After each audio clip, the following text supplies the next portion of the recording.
شروع اللہ کا نام لے کر جو بڑا مہربان نہایت رحم والا ہے۔ طاسین، یہ قرآن یعنی کتاب روشن کی آیتیں ہیں، مومنوں کے لیے ہدایت اور بشارت ہے، وہ جو نماز پڑھتے اور زکوٰۃ دیتے ہیں اور وہ آخرت کا بھی یقین رکھتے ہیں۔ جو لوگ آخرت پر ایمان نہیں رکھتے، ہم نے ان کے اعمال ان کے لیے آراستہ کر دیے ہیں تو وہ بھٹکتے پھر رہے ہیں۔ یہی لوگ ہیں جن کے لیے برا عذاب ہے اور وہ آخرت میں بھی بہت نقصان اٹھانے والے ہیں۔ اور تم کو یہ قرآن اس حکیم و علیم کی طرف سے عطا کیا جاتا ہے۔ جب موسیٰ نے اپنے گھر والوں سے کہا کہ میں نے آگ دیکھی ہے، میں وہاں سے رستے کا پتہ لاتا ہوں یا کوئی شعلہ یعنی ایک انگارہ تمہارے پاس لاتا ہوں تاکہ تم آگ تاپو۔ جب موسیٰ اس کے پاس آئے تو ندا آئی کہ وہ جو آگ میں تجلی دکھاتا ہے بابرکت ہے، اور وہ جو آگ کے ارد گرد ہے، اور اللہ جو تمام عالم کا پروردگار ہے پاک ہے۔ اے موسیٰ، میں اللہ ہوں، عزت والا، حکمت والا، اور اپنی لاٹھی ڈال دو۔ سو جب اسے دیکھا تو اس طرح حرکت کر رہی تھی گویا سانپ ہے، تو پیٹ پھیر کر بھاگے اور پیچھے مڑ کر نہ دیکھا۔ فرمایا، اے موسیٰ ڈرو مت، میرے پاس پیغمبر ڈرا نہیں کرتے۔ ہاں، جس نے ظلم کیا پھر برائی کے بعد اسے نیکی سے بدل دیا تو میں بخشنے والا مہربان ہوں۔ اور اپنا ہاتھ اپنے گریبان میں ڈالو، بے عیب سفید و روشن نکلے گا۔ ان 2 معجزوں کے ساتھ جو 9 معجزوں میں داخل ہیں فرعون اور اس کی قوم کے پاس جاؤ کہ وہ بدکردار لوگ ہیں۔ پھر جب ان کے پاس ہماری روشن نشانیاں پہنچیں تو کہنے لگے یہ کھلا جادو ہے، اور بے انصافی اور غرور سے ان کو ماننے سے انکار کیا، جبکہ ان کے دل ان کو مان چکے تھے۔ سو دیکھ لو کہ فساد کرنے والوں کا انجام کیسا ہوا۔ اور ہم نے داؤد اور سلیمان کو علم بخشا، اور انہوں نے کہا کہ اللہ کا شکر ہے جس نے ہمیں اپنے بہت سے مومن بندوں پر فضیلت دی۔ اور سلیمان داؤد کے قائم مقام ہوئے اور کہنے لگے کہ لوگوں، ہمیں اللہ کی طرف سے پرندوں کی بولی سکھائی گئی ہے اور ہر چیز عنایت فرمائی گئی ہے، بے شک یہ اس کا خاص فضل ہے۔ اور سلیمان کے لیے جنوں اور انسانوں اور پرندوں کے لشکر جمع کیے گئے اور پھر ان کی جماعتیں بنائی گئیں، یہاں تک کہ جب چیونٹیوں کے میدان میں پہنچے تو ایک چیونٹی نے کہا کہ چیونٹیوں، اپنے اپنے بلوں میں داخل ہو جاؤ، ایسا نہ ہو کہ سلیمان اور اس کے لشکر تم کو کچل ڈالیں اور ان کو خبر بھی نہ ہو۔ تو وہ اس کی بات سے ہنس پڑے اور کہنے لگے کہ اے پروردگار، مجھے توفیق عنایت کر کہ جو احسان تو نے مجھ پر اور میرے ماں باپ پر کیے ہیں ان کا شکر کروں اور ایسے نیک کام کروں کہ تو ان سے خوش ہو جائے، اور مجھے اپنی رحمت سے اپنے نیک بندوں میں داخل فرما۔ اور جب انہوں نے پرندوں کا جائزہ لیا تو کہنے لگے کیا سبب ہے مجھے ہدہد نظر نہیں آتا؟ کیا کہیں غائب ہو گیا ہے؟ میں اسے سخت سزا دوں گا یا ذبح کر ڈالوں گا یا میرے سامنے اپنی بے قصوری کی واضح دلیل پیش کرے۔ ابھی تھوڑی ہی دیر ہوئی تھی کہ ہدہد آ موجود ہوا اور کہنے لگا کہ مجھے ایک ایسی چیز معلوم ہوئی ہے جس کی آپ کو خبر نہیں، اور میں آپ کے پاس ملک سبا سے ایک یقینی خبر لے کر آیا ہوں۔ میں نے ایک عورت دیکھی کہ ان لوگوں پر حکومت کرتی ہے اور ہر چیز اسے میسر ہے، اور اس کا ایک شاندار تخت ہے۔ میں نے دیکھا کہ وہ اور اس کی قوم اللہ کو چھوڑ کر آفتاب کو سجدہ کرتے ہیں، اور شیطان نے ان کے اعمال انہیں آراستہ کر دکھائے ہیں اور ان کو رستے سے روک رکھا ہے، پس وہ رستے پر نہیں آتے اور نہیں سمجھتے ہیں کہ اللہ کو جو آسمانوں اور زمین میں چھپی چیزوں کو ظاہر کر دیتا اور تمہارے پوشیدہ اور ظاہر اعمال کو جانتا ہے، کیوں سجدہ نہ کریں؟ اللہ کے سوا کوئی عبادت کے لائق نہیں، وہی عرش عظیم کا مالک ہے۔ سلیمان نے کہا اچھا، ہم دیکھیں گے تو نے سچ کہا ہے یا تو جھوٹا ہے۔ یہ میرا خط لے جا اور اسے ان کی طرف ڈال دے، پھر ان کے پاس سے ہٹ جانا اور دیکھنا کہ وہ کیا جواب دیتی ہیں۔ ملکہ نے کہا کہ دربار والوں، مجھ تک ایک نامہ گرامی پہنچایا گیا ہے، وہ سلیمان کی طرف سے ہے، اور مضمون یہ ہے کہ شروع اللہ کا نام لے کر جو بڑا مہربان نہایت رحم والا ہے، بعد اس کے یہ کہ مجھ سے سرکشی نہ کرو اور مطیع و فرما بردار ہو کر میرے پاس چلے آؤ۔ خط سنا کر کہنے لگی کہ اے اہل دربار، میرے اس معاملے میں مجھے مشورہ دو، جب تک کہ تم حاضر نہ ہو اور صلاح نہ دو میں کسی کام کا فیصلہ نہیں کیا کرتی۔ وہ بولے کہ ہم بڑے زوراور اور سخت جنگجو ہیں، اور حکم آپ کے اختیار میں ہے، تو جو حکم دیجیے گا اس کے انجام پر نظر کر لیجئے گا۔ اس نے کہا کہ بادشاہ جب کسی شہر میں داخل ہوتے ہیں تو اس کو تباہ کر دیتے ہیں اور وہاں کے عزت والوں کو ذلیل کر دیا کرتے ہیں، اور اسی طرح یہ بھی کریں گے، اور میں ان کی طرف کچھ تحفہ بھیجتی ہوں اور دیکھتی ہوں کہ قاصد کیا جواب لاتے ہیں۔ پس جب قاصد سلیمان کے پاس پہنچا تو سلیمان نے کہا، کیا تم مجھے مال سے مدد دینا چاہتے ہو؟ سو جو کچھ اللہ نے مجھے عطا فرمایا ہے وہ اس سے کہیں بہتر ہے جو تمہیں دیا ہے۔ حقیقت یہ ہے کہ اپنے تحفے سے تم ہی خوش ہوتے ہوگے۔ ان کے پاس واپس جاؤ، اب ہم ان پر ایسے لشکر لے کر حملہ کریں گے جن کے مقابلے کی ان میں طاقت نہ ہوگی، اور ان کو وہاں سے بے عزت کر کے نکال دیں گے اور وہ ذلیل ہوں گے۔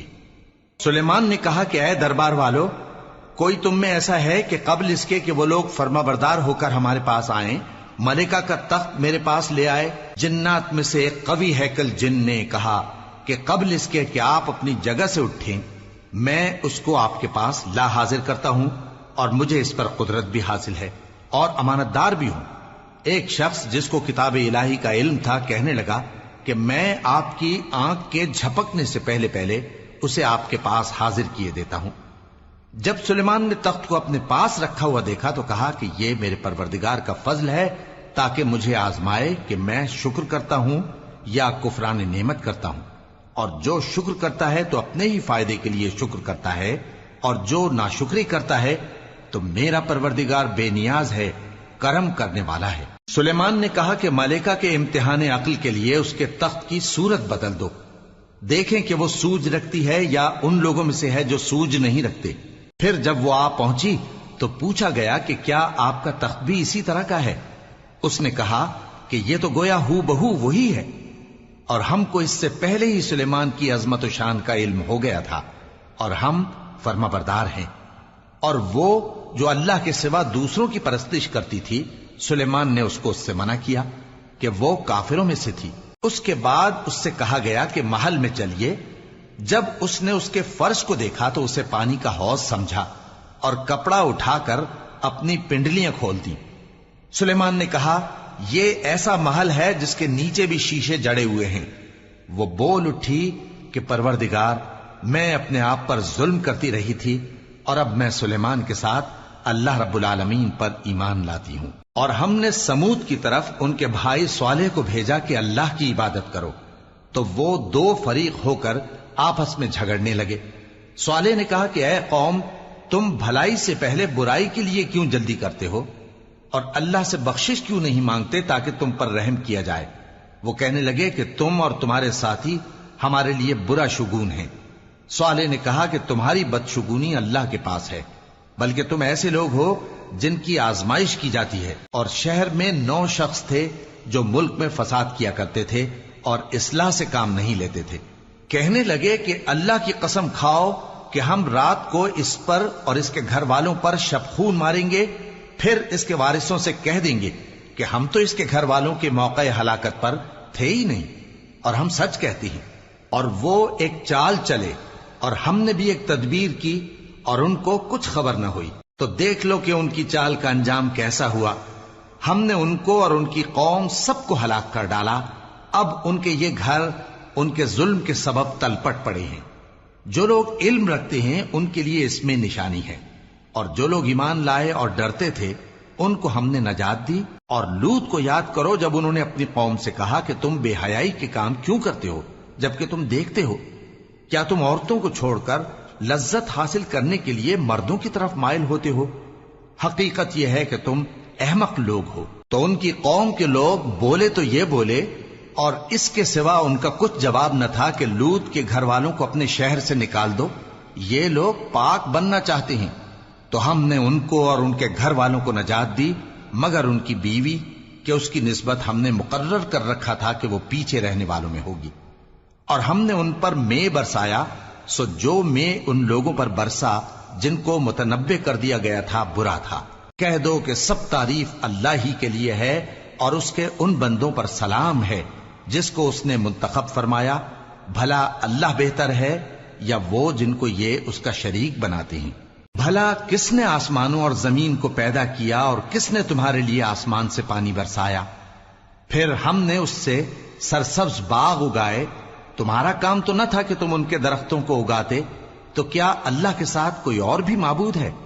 ہرگز نہیں، بلکہ یہ لوگ رستے سے الگ ہو رہے ہیں۔ بھلا کس نے زمین کو قرارگاہ بنایا اور اس کے بیچ نہریں بنائیں اور اس کے لیے پہاڑ بنائے، اور کس نے دو دریاؤں کے بیچ اوٹ بنائی؟ یہ سب کچھ اللہ نے بنایا، تو کیا اللہ کے ساتھ کوئی اور معبود بھی ہے؟ ہرگز نہیں، بلکہ ان میں اکثر علم نہیں رکھتے۔ بھلا کون بے قرار کی التجا قبول کرتا ہے جب وہ اس سے دعا کرتا ہے، اور کون اس کی تکلیف کو دور کرتا ہے، اور کون تم کو زمین میں اگلوں کا جانشین بناتا ہے؟ یہ سب کچھ اللہ کرتا ہے، تو کیا اللہ کے ساتھ کوئی اور معبود بھی ہے؟ ہرگز نہیں، مگر تم بہت کم غور کرتے ہو۔ بھلا کون تم کو جنگل اور دریا کے اندھیروں میں رستہ بتاتا، اور کون ہواؤں کو اپنی رحمت کے آگے خوشخبری بنا کر بھیجتا ہے؟ یہ سب کچھ اللہ کرتا ہے، تو کیا اللہ کے ساتھ کوئی اور معبود بھی ہے؟ ہرگز نہیں۔ یہ لوگ جو شرک کرتے ہیں، اللہ کی شان اس سے بلند ہے۔ بھلا کون خلقت کو پہلی بار پیدا کرتا پھر اس کو دوبارہ پیدا کرے گا؟ اور کون تم کو آسمان اور زمین سے رزق دیتا ہے؟ یہ سب کچھ اللہ کرتا ہے، تو کیا اللہ کے ساتھ کوئی اور معبود بھی ہے؟ ہرگز نہیں۔ کہہ دو کہ مشرکو، اگر تم سچے ہو تو دلیل پیش کرو۔ کہہ دو کہ جو لوگ آسمانوں اور زمین میں ہیں اللہ کے سوا غیب کی باتیں نہیں جانتے، اور نہ یہ جانتے ہیں کہ کب زندہ کر کے اٹھائے جائیں گے، بلکہ آخرت کے بارے میں ان کا علم ختم ہو چکا ہے، بلکہ یہ اس کی طرف سے شک میں ہیں، بلکہ یہ اس سے اندھے ہو رہے ہیں۔ اور جو لوگ کافر ہیں کہتے ہیں کہ جب ہم اور ہمارے باپ دادا مٹی ہو جائیں گے تو کیا ہم پھر قبروں سے نکالے جائیں گے؟ یہ وعدہ ہم سے اور ہمارے باپ دادا سے پہلے سے ہوتا چلا آیا ہے، کہاں کا اٹھنا اور کیسی قیامت؟ یہ تو صرف پہلے لوگوں کی کہانیاں ہیں۔ کہہ دو کہ ملک میں چلو پھرو، پھر دیکھو کہ گناہگاروں کا انجام کیا ہوا ہے، اور ان کے حال پر غم نہ کرنا، اور نہ ان چالوں سے جو یہ کر رہے ہیں تنگ دل ہونا۔ اور کہتے ہیں کہ اگر تم سچے ہو تو یہ وعدہ کب پورا ہوگا؟ کہہ دو کہ جس عذاب کے لیے تم جلدی کر رہے ہو شاید اس میں سے کچھ تمہارے نزدیک آ پہنچا ہو، اور تمہارا پروردگار تو لوگوں پر فضل کرنے والا ہے، لیکن ان میں سے اکثر شکر نہیں کرتے۔ اور جو باتیں ان کے سینوں میں پوشیدہ ہوتی ہیں اور جو کام وہ ظاہر کرتے ہیں، تمہارا پروردگار ان سب کو جانتا ہے۔ اور آسمانوں اور زمین میں کوئی پوشیدہ چیز نہیں ہے مگر یہ کہ وہ ایک کتاب روشن میں لکھی ہوئی ہے۔ بے شک یہ قرآن بنی اسرائیل کے سامنے اکثر باتیں جن میں وہ اختلاف کرتے ہیں بیان کر دیتا ہے، اور بے شک یہ مومنوں کے لیے ہدایت اور رحمت ہے۔ تمہارا پروردگار قیامت کے روز ان میں اپنے حکم سے فیصلہ کر دے گا، اور وہ غالب ہے، علم والا ہے۔ تو اللہ پر بھروسہ رکھو، تم تو صاف حق پر ہو۔ کچھ شک نہیں کہ تم مردوں کو بات نہیں سنا سکتے، اور نہ بہروں کو جبکہ وہ پیٹ پھیر لیں آواز سنا سکتے ہو، اور نہ اندھوں کو گمراہی سے نکال کر رستہ دکھا سکتے ہو۔ تم تو انہی کو سنا سکتے ہو جو ہماری آیتوں پر ایمان لاتے ہیں، پھر وہ فرما بردار ہو جاتے ہیں۔ اور جب ان کے بارے میں عذاب کا وعدہ پورا ہوگا تو ہم ان کے لیے زمین میں سے ایک جانور نکالیں گے جو ان سے باتیں کرے گا۔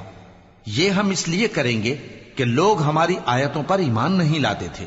اور جس روز ہم ہر امت میں سے ایک بڑے گروہ کو جمع کریں گے جو ہماری آیتوں کی تکذیب کرتے تھے، پھر ان کی جماعت بندی کی جائے گی، یہاں تک کہ جب سب آ جائیں گے تو اللہ فرمائے گا کہ کیا تم نے میری آیتوں کو جھٹلا دیا تھا، حالانکہ تم نے اپنے علم سے ان کا احاطہ تو کیا ہی نہ تھا؟ بھلا تم کیا کرتے رہتے تھے؟ اور ان کے ظلم کے سبب ان کے حق میں وعدہ عذاب پورا ہو کر رہے گا تو وہ بول بھی نہ سکیں گے۔ کیا انہوں نے نہیں دیکھا کہ ہم نے رات کو اس لیے بنایا ہے کہ اس میں آرام کریں، اور دن کو روشن بنایا ہے کہ اس میں کام کریں؟ بے شک اس میں مومن لوگوں کے لیے نشانیاں ہیں۔ اور جس روز سور پھونکا جائے گا تو جو لوگ آسمانوں میں اور جو زمین میں ہیں سب گھبرا اٹھیں گے مگر وہ جسے اللہ چاہے، اور سب اس کے پاس عاجز ہو کر چلے آئیں گے۔ اور تم پہاڑوں کو دیکھتے ہو تو خیال کرتے ہو کہ مضبوط جمے ہوئے ہیں، مگر وہ اس روز اس طرح اڑتے پھریں گے جیسے بادل۔